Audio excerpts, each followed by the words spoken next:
ಪ್ರಿಯ ಸ್ಪರ್ಧಾರ್ಥಿಗಳೇ, ಕನ್ನಡದಲ್ಲಿ current affairs ಅನ್ನು ಪ್ರಸ್ತುತಪಡಿಸುವ ಇಂಡಿಯಾ ಫಾರ್ ನ ಕರೆಂಟ್ ಅಫೇರ್ಸ್ ಸೀರೀಸ್ಗೆ ನಿಮ್ಮೆಲ್ಲರಿಗೂ ಕೂಡ ಸ್ವಾಗತ. ನಾನು ಶಿವಲಿಂಗಯ್ಯ. ಇಂದಿನ ವಿಡಿಯೋದಲ್ಲಿ ಡಾಲ್ಫಿನ್ ಫ್ರೆಂಡ್ಸ್ ಇನಿಷಿಯೇಟಿವ್ ಅನ್ನುವಂತಹ ಒಂದು ಕಾರ್ಯಕ್ರಮಕ್ಕೆ ಸಂಬಂಧಪಟ್ಟಂತಹ ಮಾಹಿತಿಯನ್ನ ತಗೋಣ.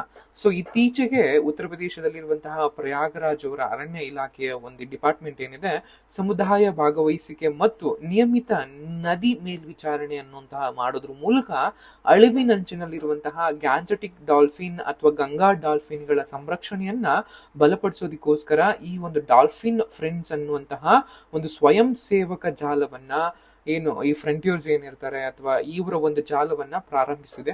ಸೊ ಅದಕ್ಕೆ ಸಂಬಂಧಪಟ್ಟ ಹಾಗೆ ಇತ್ತೀಚೆಗೆ ಈ ಡಾಲ್ಫಿನ್ ಫ್ರೆಂಡ್ಸ್ ಇನಿಷಿಯೇಟಿವ್ ಅನ್ನುವಂಥದ್ದು ನ್ಯೂಸ್ ಅಲ್ಲಿ ಭಾರತದಲ್ಲಿ ಡಾಲ್ಫಿನ್ಗಳು ಕಂಡು ಬರ್ತವ. ಹಾಗಿದ್ರೆ ಮರೈನ್ ಡಾಲ್ಫಿನ್ಗೂ ರಿವರೈನ್ ಡಾಲ್ಫಿನ್ಗೂ ಎಷ್ಟು ವ್ಯತ್ಯಾಸಗಳಿದಾವೆ? ಹಾಗಿದ್ರೆ ರಿವರೈನ್ ಡಾಲ್ಫಿನ್ಗಳು ಅಂತ ಬಂದಾಗ ಅಥವಾ ಸಿಹಿ ನೀರಿನ ಡಾಲ್ಫಿನ್ಗಳು ಅಂತ ಬಂದಾಗ ಭಾರತದಲ್ಲಿ ಎಷ್ಟು ತರನಾದಂತಹ ಸಿಹಿ ನೀರಿನ ಡಾಲ್ಫಿನ್ಗಳಿದಾವೆ? ಅದಕ್ಕೆ ಸಂಬಂಧಪಟ್ಟಂತಹ ಮಾಹಿತಿಯನ್ನು ನಾವು ಈ ಒಂದು ಸೊ ಅದಕ್ಕಿಂತ ಮುಂಚೆ ಈ ಡಾಲ್ಫಿನ್ ಫ್ರೆಂಡ್ಸ್ ಇನಿಷಿಯೇಟಿವ್ ಏನಿದೆ ಅದರದ ಬಗ್ಗೆ ನೋಡ್ತಾ ಹೋಗೋಣ. ಡಾಲ್ಫಿನ್ ಫ್ರೆಂಡ್ ಇನಿಷಿಯೇಟಿವ್ ಅನ್ನುವಂಥದ್ದು ಈ ಗ್ಯಾಂಜೆಟಿಕ್ ಡಾಲ್ಫಿನ್ ಅನ್ನುವಂತಹ ಅಂದ್ರೆ ಅಳಿವಿನಂಚಿನಲ್ಲಿರುವಂತಹ ಗಂಗಾ ನದಿಯ ಒಂದು ಡಾಲ್ಫಿನ್ಗಳೇನಿದಾವೆ, ಆ ಗಂಗಾ ನದಿನಲ್ಲಿರುವಂತಹ ಡಾಲ್ಫಿನ್ಗಳ ಚಲನೆಗಳಾಗಿರ್ಬೋದು, ಸಂತಾನೋತ್ಪತ್ತಿಗಳಾಗಿರ್ಬೋದು, ಅಥವಾ ಅವುಗಳ ಹ್ಯಾಬಿಟ್ಯಾಟ್ ಪರಿಸ್ಥಿತಿಗಳನ್ನ ಮೇಲ್ವಿಚಾರಣೆ ಮಾಡೋದಕ್ಕೋಸ್ಕರ ರಚಿಸಲಾದಂತಹ ಒಂದು ಮೀಸಲಾದ ಸಮುದಾಯ ಆಧಾರಿತ ಸ್ವಯಂ ಸೇವಕ ಜಾಲ ಏನಿರುತ್ತೆ ಅದನ್ನು ನಾವು ಡಾಲ್ಫಿನ್ ಫ್ರೆಂಡ್ಸ್ ಇನಿಷಿಯೇಟಿವ್ ಅಂತ ಕರೀತಾ ಬರ್ತಾರೆ. ಇದರ ಮುಖ್ಯ ಉದ್ದೇಶಗಳು ಏನೇನು ಅಂತ ಬಂದಾಗ ನಮ್ಗೆ ಗೊತ್ತಿರೋ ಹಾಗೆ ಸಮುದಾಯಗಳ ಭಾಗವಹಿಸುವಿಕೆ ಅನ್ನುವಂಥದ್ದು, ಅಂದ್ರೆ ಮೀನುಗಾರರಾಗಿರ್ಬೋದು, ದೋಣಿಗಳ ಚಾಲಕರಾಗಿರ್ಬೋದು, ಪರಿಸರ ವ್ಯವಸ್ಥೆಯನ್ನು ಅರ್ಥ ಮಾಡ್ಕೊಂಡಿರುವಂತವರು ಮತ್ತು ಡಾಲ್ಫಿನ್ ಹ್ಯಾಬಿಟ್ಯಾಟ್ ನೊಂದಿಗೆ ನೇರ ಸಂಪರ್ಕದಲ್ಲಿರುವಂತಹ ಪ್ರಮುಖ ಪಾಲುದಾರರು ಏನಿದ್ದಾರೆ ಅವರೆಲ್ಲರನ್ನು ಕೂಡ ಈ ಒಂದು ಯೋಜನೆಯಲ್ಲಿ ಈ ಒಂದು ಉಪಕ್ರಮದಲ್ಲಿ ಹೆಚ್ಚು ತೊಡಗಿಸಿಕೊಂಡಿರುವಂತದ್ದು. ಋತುಮಾನಿಕ ಅಂದ್ರೆ ಸೀಸನಲ್ ಸೂಪರ್ ವಿಷನ್ ಅನ್ನು ಮಾಡುವಂಥದ್ದು, ಮೇಲ್ವಿಚಾರಣೆಯನ್ನು ಮಾಡುವಂಥದ್ದು, ಈ ಡಾಲ್ಫಿನ್ಗಳ ಸಂತಾನೋತ್ಪತ್ತಿ ಸಮಯದಲ್ಲಿ ಅಥವಾ ಮಾನ್ಸೂನ್ ಋತುವಿನಲ್ಲಿ ಹೆಚ್ಚು ವಿಶೇಷ ಕಣ್ಗಾಲುಗಳನ್ನ ಮಾಡೋದ್ರ ಮೂಲಕ ಅವುಗಳನ್ನ ಬೇಟೆ ಆಡೋದಾಗಿರ್ಬೋದು ಅಥವಾ ಅವುಗಳ ಆವಾಸದ ನಾಶವನ್ನಾಗಿರ್ಬೋದು ಅದನ್ನ ತಡೆಗಟ್ಟುವಂತಹ ಕೆಲಸವನ್ನ ಮಾಡುವಂಥದ್ದು. ಅಂಡ್ ಸೈಂಟಿಫಿಕ್ ಬೆಂಬಲವನ್ನ ಅಥವಾ ವೈಜ್ಞಾನಿಕ ಬೆಂಬಲವನ್ನ ಕೊಡುವಂಥದ್ದು, ಅವುಗಳ ದಾಖಲೀಕರಣ ಅಥವಾ ಅವುಗಳಿಗೆ ಸಂಬಂಧಪಟ್ಟ ಹಾಗೆ ಜಾಗೃತಿಯ ಅಭಿಯಾನಗಳಾಗಿರ್ಬೋದು, ಸಂಶೋಧನೆಗೆ ಸಂಬಂಧಪಟ್ಟ ಹಾಗಿದಾಗಿರ್ಬೋದು, ಇವೆಲ್ಲವನ್ನು ಕೂಡ ಕೈಗೊಳ್ಳೋದಕ್ಕೂ ಕೂಡ ನಮಗೆ ವೈಜ್ಞಾನಿಕ ಬೆಂಬಲವನ್ನ ಮಾಡುವಂಥದ್ದು. ಹಾಟ್ ಸ್ಪಾಟ್ಗಳ ಒಂದು ಕಣ್ಗಾವಲುಗಳನ್ನ ಹೆಚ್ಚು ಮಾಡುವುದು, ಅಂದ್ರೆ ಹೆಚ್ಚು ಎಲ್ಲಿ ಈ ಡಾಲ್ಫಿನ್ಗಳು ಕಂಡು ಬರ್ತವೆ ಆಯಾ ಪ್ರದೇಶಗಳಲ್ಲಿ ಹಾಟ್ ಸ್ಪಾಟ್ಗಳನ್ನ ಮಾಡ್ಕೊಂಡು ಅಂತಹ ಹೆಚ್ಚು ಮೇಲ್ವಿಚಾರಣೆಗಳನ್ನ ಅಥವಾ ಕಣ್ಗಾವಲುಗಳನ್ನ ಮಾಡುವಂತಹ ಕೆಲಸಗಳನ್ನ ಮಾಡೋದಾಗಿರ್ಬೋದು, ಇವೆಲ್ಲವೂ ಕೂಡ ಹೆಚ್ಚು ಈ ಒಂದು ಫ್ರೆಂಡ್ಸ್ ಇನಿಷಿಯೇಟಿವ್ ಅನ್ನುವಂಥದ್ದನ್ನ ನೋಡ್ತಾ ಬಂದಿದ್ದಾರೆ. And riverine dolphins and marine dolphins ಅಂತ ಕೂಡ ಡಾಲ್ಫಿನ್ಗಳು ಎರಡು ತರದಲ್ಲಿ ಇರ್ತವೆ. ಈ ಒಂದು ಮೆರೈನ್ ಡಾಲ್ಫಿನ್ ಅನ್ನುವಂಥದ್ದು ಉಪ್ಪು ನೀರಿನಲ್ಲಿ ಅಥವಾ ಸಮುದ್ರಗಳಲ್ಲಿ ಹೆಚ್ಚು ಕಂಡು ಬರ್ತವೆ. ಅವರಲ್ಲಿ ಸಾವಿರಾರು ಅಥವಾ ನೂರಾರು ವಿಧಗಳಂತೂ ಕೂಡ ಇದಾವೆ. ಅಂಡ್ ರಿವರೈನ್ ಡಾಲ್ಫಿನ್ಗಳಂತ ಬಂದಾಗ ನದಿಯಲ್ಲಿರುವಂತಹ ಅಥವಾ ಸಿಹಿ ನೀರಿನ ಡಾಲ್ಫಿನ್ಗಳಂತ ಅಂದ್ರೆ ನದಿನಲ್ಲಿ ಕಂಡು ಬರುವಂತಹ ಡಾಲ್ಫಿನ್ಗಳೇನಿದಾವೆ ಅವನ್ನ ರಿವರೈನ್ ಡಾಲ್ಫಿನ್ಗಳು ಅಥವಾ ಸಿಹಿ ನೀರಿನ ಡಾಲ್ಫಿನ್ಗಳು ಅಂತ ಕರೀತಾ ಬರ್ತಾರೆ. ಭಾರತದಲ್ಲಿ ತರನಾದಂತಹ ಡಾಲ್ಫಿನ್ಗಳು ರಿವರೈನ್ ಡಾಲ್ಫಿನ್ಗಳು ಕಂಡು ಬರ್ತವೆ. ಒಂದು ಗ್ಯಾಂಜೆಟಿಕ್ ಡಾಲ್ಫಿನ್ ಆಗಿರ್ಬೋದು, ಇನ್ನೊಂದು ಇಂಡಸ್ ಡಾಲ್ಫಿನ್ ಆಗಿರ್ಬೋದು, ಇನ್ನೊಂದು ಇರಾವಾಡಿ ಡಾಲ್ಫಿನ್ಸ್ ಆಗಿರ್ಬೋದು. ಈ ತರನಾದಂತಹ ಮುಖ್ಯವಾಗಿ 3 ತರನಾದಂತಹ ರಿವರೈನ್ ಡಾಲ್ಫಿನ್ಗಳು ಕಂಡು ಬರ್ತವೆ. ಅದರಲ್ಲಿ ಮುಖ್ಯವಾಗಿ ನಮಗಿರುವಂತದ್ದು ಗಂಗಾ ಡಾಲ್ಫಿನ್ಸ್ ಮತ್ತು ಇಂಡಸ್ ಡಾಲ್ಫಿನ್ಗಳು. ಇರಾವಾಡಿ ಡಾಲ್ಫಿನ್ಗಳು ಅಂತಾರಾಷ್ಟ್ರೀಯ ಮಟ್ಟದಲ್ಲಿ ಅಂದ್ರೆ ನಿಮ್ಗೆ ಇಂಡೋನೇಷ್ಯಾದಿಂದ ಹಿಡಿದು ನಿಮ್ಗೆ ಮಯನ್ಮಾರ್ನಿಂದ ಹಿಡಿದು ಭಾರತದ ಒಡಿಶಾ ಕರಾವಳಿ ತೀರದವರೆಗೂ ಕೂಡ ಕಂಡು ಬರ್ತವೆ. ಅವನ್ನ ಇರಾವಾಡಿ ಡಾಲ್ಫಿನ್ಸ್ ಅಂತ ಕೂಡ ಕರೀತಾ ಬರ್ತಾರೆ. ಗಂಗಾ ಡಾಲ್ಫಿನ್ಗಳನ್ನ ನೋಡೋದಾದ್ರೆ ಅವುಗಳನ್ನ ಗ್ಯಾಂಜೆಟಿಕ್ ರಿವರ್ ಡಾಲ್ಫಿನ್ ಅಂತಾನು ಕೂಡ ಕರೀತಾ ಬರ್ತಾರೆ. ಫ್ರೆಶ್ ವಾಟರ್ ಡಾಲ್ಫಿನ್ಗಳಾಗಿರ್ತವೆ. ಅದ್ರ ಜೊತೆಗೆ ಈ ಗ್ಯಾಂಜೆಟಿಕ್ ಅಥವಾ ಗಂಗಾ ನದಿನಲ್ಲಿ ಕಂಡು ಬರುವ ಡಾಲ್ಫಿನ್ಗಳನ್ನ ನ್ಯಾಷನಲ್ ಅಕ್ವಾಟಿಕ್ ಅನಿಮಲ್ ಅಂತಾನು ಕೂಡ ಕರೀತಾರೆ. ರಾಷ್ಟ್ರೀಯ ಜಲಚರ ಪ್ರಾಣಿ ಯಾವುದು ಅಂತ ನೋಡಿದ್ರೆ ಗಂಗಾ ನದಿನಲ್ಲಿ ಕಂಡು ಬರುವಂತಹ ಡಾಲ್ಫಿನ್ ಏನಿದಾವೆ ಅವನ್ನ ಇಂಡಿಯಾಸ್ ನ್ಯಾಷನಲ್ ಅಕ್ವಾಟಿಕ್ ಅನಿಮಲ್ ಅಂತಾನು ಕೂಡ ಕರೀತಾ ಬರ್ತಾರೆ. ಅಂಡ್ ಇದರ ವೈಜ್ಞಾನಿಕ ಹೆಸರನ್ನ ನೋಡೋದಾದ್ರೆ ಸೈಂಟಿಫಿಕ್ ಅನ್ನ ನೋಡೋದಾದ್ರೆ ಪ್ಲಾಟಾನಿಸ್ಟಾ ಗ್ಯಾಂಗೆಟಿಕಾ ಅಂತಾನು ಕೂಡ ಕರೀತಾ ಬರ್ತಾರೆ. ಇದನ್ನ ಗ್ಯಾಂಜೆಟಿಕಾ ಅಂತಾನು ಕೂಡ ಕರೀತಾರೆ, ಗ್ಯಾಂಗೆಟಿಕಾ ಅಂತಾನು ಕೂಡ ಕರೀತಾರೆ. ಅದನ್ನ ಸೈಂಟಿಫಿಕಲ್ ನೇಮ್ ಆಗಿರುತ್ತೆ. ಇದನ್ನ ಮೊದಲ ಬಾರಿಗೆ 1981ರಲ್ಲಿ ಅಧಿಕೃತವಾಗಿ ಕಂಡುಹಿಡಿಯಲಾಗುತ್ತೆ. ಇದರ ಆವಾಸ ಸ್ಥಾನವನ್ನ ನೋಡೋದಾದ್ರೆ ಮುಖ್ಯವಾಗಿ ನೇಪಾಳ, ಭಾರತ ಮತ್ತು ಬಾಂಗ್ಲಾದೇಶದಲ್ಲಿ ಕಂಡು ಬರ್ತವೆ. ಅದರಲ್ಲೂ ಕೂಡ ಆ ದೇಶಗಳಲ್ಲಿ ಕಂಡು ಬರುವಂತಹ ಗಂಗಾ ಮತ್ತು ಬ್ರಹ್ಮಪುತ್ರ ಮತ್ತು ಮೇಘನಾ ನದಿ ವ್ಯವಸ್ಥೆ ಏನಿದೆ ಅದಾಗಿರ್ಬೋದು, ಅಥವಾ ಅದ್ರ ಜೊತೆಗೆ ಕರ್ಣಫುಲಿ ಮತ್ತು ಸಾಂಗು ನದಿ ಏನಿವೆ ಈ ಒಂದು ಪ್ರದೇಶದಲ್ಲಿ ಹೆಚ್ಚು ಈ ಒಂದು ಗ್ಯಾಂಜೆಟಿಕ್ ರಿವರ್ಗಳು ಕಂಡು ಬರ್ತವೆ. ಗಂಗಾ, ಬ್ರಹ್ಮಪುತ್ರ ಮತ್ತು ಮೇಘನಾ ನದಿ ವ್ಯವಸ್ಥೆ ಅಥವಾ ಏನು ಇನ್ನೊಂದು ಲೈಕ್ ಏನು ಕರ್ಣಫುಲಿ ಅಥವಾ ಸಾಂಗ್ಪು ಅನ್ನುವಂತಹ ರಿವರ್ ವ್ಯವಸ್ಥೆನಲ್ಲೂ ಕೂಡ ಇವು ಮುಖ್ಯವಾಗಿ ಕಂಡು ಬರುವಂತದ್ದು. ಕಾಮನ್ ನೇಮ್ಗಳು ಬಂದಾಗ ಬ್ಲೈಂಡ್ ಡಾಲ್ಫಿನ್ಸ್ ಗಳಂತನೂ ಕೂಡ ಕರೀತಾರೆ, ಏನಕ್ಕೆ ಇವುಗಳಿಗೆ ಭೌತಿಕವಾಗಿ ಕಣ್ಣು ಕಾಣಿಸೋದಿಲ್ಲ. ಸೊ ಅದರಿಂದಾಗಿ ಕೂಡ ಇವನ್ನ ಬ್ಲೈಂಡ್ ಡಾಲ್ಫಿನ್ ಅಂತಾನೂ ಕೂಡ ಕರೀತಾರೆ. ಗಂಗಾಸ್ ಡಾಲ್ಫಿನ್ಸ್ ಅಂತಾರೆ ಅಥವಾ ಗಾಂಗೇಸ್ ಸೂಸು ಅಂತಾನೂ ಕೂಡ ಕರೀತಾ ಬರ್ತಾರೆ.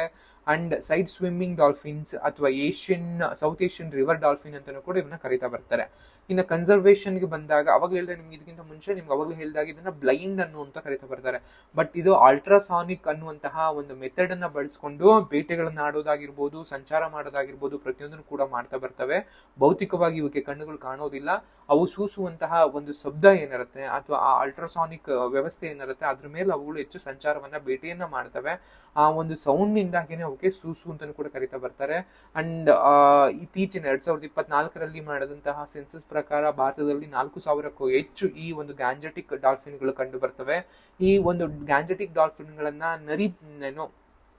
ನದಿಯ ಒಂದು ಪರಿಸರ ವ್ಯವಸ್ಥೆಯ ಒಂದು ಆರೋಗ್ಯದ ವಿಶ್ವಾಸಾರ್ಹ ಸೂಚಕ ಅಂತಾನು ಕೂಡ ಕರೀತಾರೆ. ಅಂದ್ರೆ ಎಲ್ಲಿ ಹೆಚ್ಚು ಈ ಗಾಂಜೆಟಿಕ್ ನದಿಯ ಒಂದು ಡಾಲ್ಫಿನ್ಗಳು ಕಂಡು ಬರ್ತವೋ ಆ ನದಿ ಜಾಲಗಳು, ನದಿ ವ್ಯವಸ್ಥೆಗಳು ಹೆಚ್ಚು ಶುದ್ಧವಾಗಿದ್ದಾವೆ, ಕಲುಷಿತ ರಹಿತವಾಗಿದ್ದಾವೆ ಅನ್ನುವಂತ ಕರೆಯುವಂಥದ್ದು. ಅಥವಾ ಈ ಪ್ರಾಣಿಗಳ ಅಂದ್ರೆ ಈ ಒಂದು ಡಾಲ್ಫಿನ್ಗಳ ಆವಾಸ ಸ್ಥಾನ ಎಲ್ಲಿ ನಾಶ ಆಗಿರುತ್ತೆ ಅವು ಹೆಚ್ಚು ಕಲುಷಿತಗೊಂಡಿದ್ದಾವೆ ಅನ್ನೋದು. ಯಾಕಂದ್ರೆ ಕಲುಷಿತವಾದಂತಹ ವ್ಯವಸ್ಥೆನಲ್ಲಿ, ನದಿ ವ್ಯವಸ್ಥೆನಲ್ಲಿ ಈ ಡಾಲ್ಫಿನ್ಗಳು ಬದುಕೋದಿಲ್ಲ. ಸೊ ಅದರಿಂದ ಡಾಲ್ಫಿನ್ ಸಂಬಂಧಪಟ್ಟ ಮಾಹಿತಿ.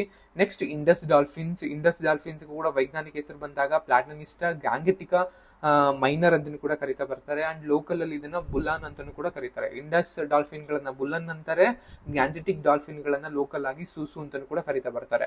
ಈ ಒಂದು ಇಂಡಸ್ ಡಾಲ್ಫಿನ್ ಮುಖ್ಯವಾಗಿ ಕಂಡು ಬರುವಂತದ್ದು ಇಂಡಸ್ ನದಿ ವ್ಯವಸ್ಥೆನಲ್ಲಿ. ಭಾರತದಲ್ಲಿ ಮುಖ್ಯವಾಗಿ ಕಂಡು ಬರುವಂತದ್ದು ಕೇವಲ ಬಿಯಾಸ್ ನದಿ ವ್ಯವಸ್ಥೆ ಏನಿದೆ ಅಲ್ಲಿ ಮಾತ್ರ ಕಂಡು ಬರುವಂತದ್ದು. 2024ರಲ್ಲಿ ಕೈಗೊಂಡಂತಹ ಈ ಒಂದು ಡಾಲ್ಫಿನ್ ಸೆನ್ಸಸ್ ಏನಿದೆ ಅದರ ಪ್ರಕಾರ ಕೇವಲ ಭಾರತದಲ್ಲಿ ಕಂಡು ಬರುವಂತದ್ದು. ಸೊ ಇದಿಷ್ಟು ನಿಮ್ಗೆ ಇರುವಂತದ್ದು. 2017ರ ಪ್ರಕಾರ ವಿಶ್ವಾದ್ಯಂತ 2,000ಕ್ಕೂ ಹೆಚ್ಚು ಇದಾವೆ. ಲೈಫ್ ಟೈಮ್ ಅನ್ನುವಂಥದ್ದು ಕೇವಲ 39 ವರ್ಷಗಳ ಕಾಲ ಬದುಕ್ತವೆ. 70ರಿಂದ 110 kg ಕೂಡ ಅಂಡ್ 2 ಮೀಟರ್ ಗಿಂತ ಹೆಚ್ಚು ಇವು ಲೈಕ್ ಉದ್ದವನ್ನ ಹೊಂದಿರ್ತವೆ ಅನ್ನುವಂಥದ್ದು. ಸೊ ಲೈಕ್ ಹೇಗೆ ಏನು ಅಂತೆಲ್ಲ ನೀವು ನೋಡ್ತಾ ಬರ್ಬೋದು. ಮುಖ್ಯವಾಗಿ ಇಂಡಸ್ ನ ಒಂದು ಈ ರೀಜನ್ ಏನಿದೆ ಅಲ್ಲಿ ಮಾತ್ರ ಕಂಡು ಬರುವಂತದ್ದು. ಭಾರತದಲ್ಲಿ ಬಿಯಾಸ್ ನದಿ ಏನಿದೆ ಆ ಒಂದು ಇದ್ರ ಜೊತೆಗೆ ನೆಕ್ಸ್ಟ್ ಇರುವಂತದ್ದು ಇರಾವಾಡಿ ಡಾಲ್ಫಿನ್ಸ್ ಅಂತ ಕರಿತಾ ಬರ್ತೀವಿ. ನಿಮ್ಗೆ ಇಲ್ಲಿ ನೋಡಬಹುದು. ಸೊ ಇಂಡೋನೇಷಿಯಾ ಆಗಿರ್ಬೋದು, ಮಲೇಷಿಯಾ ಆಗಿರ್ಬೋದು, ಕಾಂಬೋಡಿಯಾ ಆಗಿರ್ಬೋದು, ಥೈಲ್ಯಾಂಡ್ ಆಗಿರ್ಬೋದು ಮತ್ತು ಈ ಬಾಂಗ್ಲಾದೇಶ ಮತ್ತು ಭಾರತದ ಒಂದು ನದಿ ವ್ಯವಸ್ಥೆ ಅಥವಾ ಬ್ಲಾಕ್ ವಾಟರ್ ಅಂತ ನಾವೇನ್ ಕರಿತೀವಿ ಅಥವಾ ಹಿನ್ನೀರು ಅಂತಾನು ನಾವೇನ್ ಕರಿತೀವಿ ಅಲ್ಲಿ ಕಂಡು ಬರ್ತವೆ. ಇವು ಮೂಲತಃ ಸಿಹಿ ನೀರಿನಲ್ಲ, ಬಟ್ ಸಿಹಿ ನೀರು ಉಪ್ಪು ನೀರು ಎರಡು ಕೂಡ ಮಿಶ್ರ ಆಗುವಂತಹ ಪ್ರದೇಶಗಳಲ್ಲಿ ಹೆಚ್ಚು ಇವು ಕಂಡು ಬರ್ತವೆ. ಇವನ್ನ ಇರಾವಡಿ ಡಾಲ್ಫಿನ್ ಅಂತಾನು ಕೂಡ ಕರಿತಾ ಬರ್ತಾರೆ. ಇರಾವಡಿ ಡಾಲ್ಫಿನ್ ಅನ್ನುವಂಥದ್ದು ಮುಖ್ಯವಾಗಿ ಮಯನ್ಮಾರ್ ನಲ್ಲಿ ಇರುವಂತಹ ಇರಾವಡಿ ರಿವರ್ ನಿಂದಾಗಿ ನಮ್ಗೆ ಈ ಹೆಸರು ಬಂದಿರುವಂತದ್ದು. ಸೊ ಇದನ್ನ ಲೈಕ್ ನಿಮ್ಗೆಲ್ಲ ಗೊತ್ತಿರೋ ಹಾಗೆ ಹೆಸರನ್ನು ನೋಡೋದಾದ್ರೆ ಓರ್ಕೆಲ್ಲಾ ಬ್ರೋವಿರೋಸ್ಟೀಸ್ ಅಂತಾನು ಕೂಡ ಕರಿತಾ ಬರ್ತಾರೆ. ದುಂಡುಗಿನ ತಲೆಯಿನ ಡಾಲ್ಫಿನ್ ಅಂತಾನು ಕೂಡ ಕರಿತಾರೆ. ಇದರ ತಲೆ ಯಾವಾಗಲೂ ಕೂಡ ದುಂಡುಗಿರುತ್ತೆ. ಸೊ ಕೊಕ್ಕು ಇದಕ್ಕೆ ಇರೋದಿಲ್ಲ, ಚೂಪಾದ ಒಂದು ಕೊಕ್ಕುಗಳು ಇರೋದಿಲ್ಲ. ಬೇರೆ ಡಾಲ್ಫಿನ್ಗಳಿಗೆ ಯೂಶಲಿ ಕೊಕ್ಕು ಇರುತ್ತೆ, ಇದಕ್ಕೆ ಕೊಪ್ಪು ಇರೋದಿಲ್ಲ. ಸೊ ಇದು ಉಪ್ಪು ನೀರಿನ ಇದಕ್ಕೂ ಕೂಡ ಹೊಂದ್ಕೊಳ್ಳುತ್ತೆ, ಸಿಹಿ ನೀರಿನ ಒಂದು ಇದು ವ್ಯವಸ್ಥೆಗೂ ಕೂಡ ಹೊಂದ್ಕೊಳ್ಳುತ್ತೆ.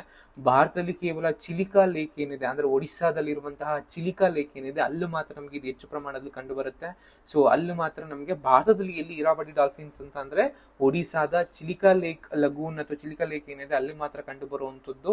ಸೊ ಮೋರ್ ದೆನ್ 156ಕ್ಕೂ ಹೆಚ್ಚು ಇರಾವಡಿ ಡಾಲ್ಫಿನ್ಗಳು ನಮ್ಗೆ ಈ ಒಂದು ಚಿಲಿಕಾ ಸರೋವರದ ಸುತ್ತಮುತ್ತ ಕಂಡು ಬರ್ತವೆ ಅನ್ನುವಂಥದ್ದು ಗೊತ್ತಿಲ್ಲಿ. ಮೀನುಗಾರಿಕೆಗೂ ಕೂಡ ಇವು ತುಂಬಾ ಹೆಲ್ಪ್ ಮಾಡ್ತವೆ ಅನ್ನುವಂಥದ್ದು. ಅಂಡ್ ಈ ಮೂರು ಏನು ಡಾಲ್ಫಿನ್ಗಳೇನಿದಾವೆ ಇದಕ್ಕೆ ಸಂಬಂಧಪಟ್ಟ ಹಾಗೆ ಒಂದು ಲೈಕ್ ಸಂರಕ್ಷಣಾ ಪರಿಸ್ಥಿತಿಯನ್ನು ಕೂಡ ತಿಳ್ಕೊಬೇಕಾಗತ್ತೆ. ಯಾಕಂದ್ರೆ ಪ್ರತಿಯೊಂದಕ್ಕೂ ಕೂಡ ಅದರದೇ ಆದಂತಹ ಸಂರಕ್ಷಣಾ ವ್ಯವಸ್ಥೆಗಳಿರ್ತವೆ. ಫಾರ್ ಎಕ್ಸಾಂಪಲ್ ಗ್ಯಾಂಜೆಟಿಕ್ ಡಾಲ್ಫಿನ್ಗಳು ಬಂದಾಗ ಇಂಡಿಯನ್ ವೈಲ್ಡ್ ಲೈಫ್ ಆಕ್ಟ್ 1972 ಪ್ರಕಾರ ಅದನ್ನ ಶೆಡ್ಯೂಲ್ 1ರಲ್ಲಿ ಇಟ್ಟಿದ್ದಾರೆ. ಶೆಡ್ಯೂಲ್ 1ನಲ್ಲಿರುವಂತಹ ಪ್ರಾಣಿಗಳನ್ನ ಬೇಟೆಯಾಡೋದಾಗಿರ್ಬೋದು, ಸಾಯಿಸೋದಾಗಿರ್ಬೋದು, ಸೇವಿಸೋದಾಗಿರ್ಬೋದು ಅಥವಾ ಸಾಕೋದಾಗಿರ್ಬೋದು ಕೂಡ ಕ್ರಿಮಿನಲ್ ಅಪರಾಧವಾಗಿರುತ್ತೆ. ಇನ್ನು IUCN ಪ್ರಕಾರ ಕೂಡ ವಲ್ನರಬಲ್ ಅಥವಾ ಅಳಿವಿನಂಚಿನಲ್ಲಿರುವಂತಹ ಪ್ರಾಣಿಯನ್ನ ಆ ಒಂದು ಇದರಲ್ಲಿ ಇಟ್ಟಿರುವಂತದ್ದು. ಅಂಡ್ ಸಿಟೀಸ್ ಅನ್ನುವಂತಹ ಇದರಲ್ಲೂ ಕೂಡ ನಮ್ಗೆ ಲೈಕ್ ಏನು ಅನುಸೂಚಿ 1 ಅಥವಾ ಶೆಡ್ಯೂಲ್ 1 ನಲ್ಲಿ ಇಟ್ಟಿದ್ದಾರೆ. ಇನ್ನು ಇಂಡಸ್ ಡಾಲ್ಫಿನ್ಗಳು ಬಂದಾಗ ಅದರದ್ದು ಸಂರಕ್ಷಣಾ ಸ್ಥಿತಿಯನ್ನು ನೋಡೋದಾದ್ರೆ IUCN ನಲ್ಲಿ ಅಳಿವಿನಂಚಿನಲ್ಲಿರುವ ಅಂತ ಹೆಸರನ್ನ ಕೊಟ್ಟಿದ್ದಾರೆ. And wild life protection act 1972 ಪ್ರಕಾರ ಅದನ್ನು ಕೂಡ ಶೆಡ್ಯೂಲ್ 1 ರಲ್ಲಿ ಇಟ್ಟಿರುವಂತದನ್ನ ನಾವು ಕೂಡ ನೋಡ್ತಾ ಬರ್ತೀವಿ. ಇನ್ನು ಇರಾವಾಡಿ ಡಾಲ್ಫಿನ್ ನ ಕನ್ಸರ್ವೇಷನ್ ಸ್ಟಾಟಿಸ್ಟಿಕ್ಸ್ ಅಥವಾ ಸಂರಕ್ಷಣಾ ಪರಿಸ್ಥಿತಿಗೆ ಬಂದಾಗ IUCN ನಲ್ಲಿ ಇದನ್ನ ಅಳಿವಿನಂಚಿನಲ್ಲಿರುವ ಅಥವಾ ವಲ್ನರಬಲ್ ಅನ್ನುವಂಥದ್ದನ್ನ ಕೊಟ್ಟಿರುವಂತದ್ದು. ಅಂಡ್ ಇನ್ನ like wild life protection act ಪ್ರಕಾರ ಕೂಡ ಇದನ್ನು ಕೂಡ ಶೆಡ್ಯೂಲ್ 1 ರಲ್ಲಿ ಕೊಟ್ಟಿದ್ದಾರೆ ಅನ್ನುವಂಥದ್ದು. ಸೊ ಇದಿಷ್ಟು ರಿವರ್ ಸಂಬಂಧಪಟ್ಟಂತಹ ಮಾಹಿತಿ. ಈ ಮಾಹಿತಿ ಇಷ್ಟ ಆಗಿದೆ ಅಂತ ಭಾವಿಸ್ತಾ ಈ ವಿಡಿಯೋ ಎಂಡ್ ಮಾಡ್ತಾ ಇದ್ದೀನಿ. Thank you.